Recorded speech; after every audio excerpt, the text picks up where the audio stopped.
আসসালামু আলাইকুম, সবাই কেমন আছেন? আলহামদুলিল্লাহ আমি অনেক ভালো আছি। আজকে শেয়ার করছি আমার দুপুরের রান্না। ফার্স্টেই ছিল লাল শাক ভাজি, যেটা কিনা বেশি করে কাঁচামরিচ তারপর রসুন দিয়ে পেঁয়াজ দিয়ে আমি ভেজেছি। এটা আমাদের এলাকার লাল শাক। এটা দেখতে পাচ্ছেন আমি লাল শাকগুলো সুন্দরভাবে দিয়ে দিচ্ছি। এটা আমাদের এলাকার লাল শাক, এটা মানে অনেক বেশি বেশি মজা হয়। এটা দেখতে পাচ্ছেন আমার লাল শাক কিন্তু হয়ে গিয়েছে। তারপরে আমি আর এক চুলায় বসিয়ে দিয়েছি মুরগি ভাজা, যেটা আমি আজকে মুরগিও রান্না করব। আর এক চুলায় আমি বসিয়ে দিব করলা ভাজির জন্য পেঁয়াজ।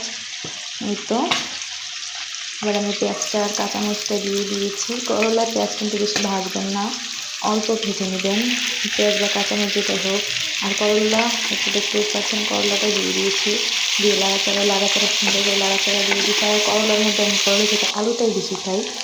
এই ফাঁকে আমার মুরগিটাও সুন্দর লাল লাল করে ভাজা হয়ে গিয়েছে। আর এই দেখতে পাচ্ছেন করলাটা কিন্তু আমার ভাজাও হয়ে গিয়েছে।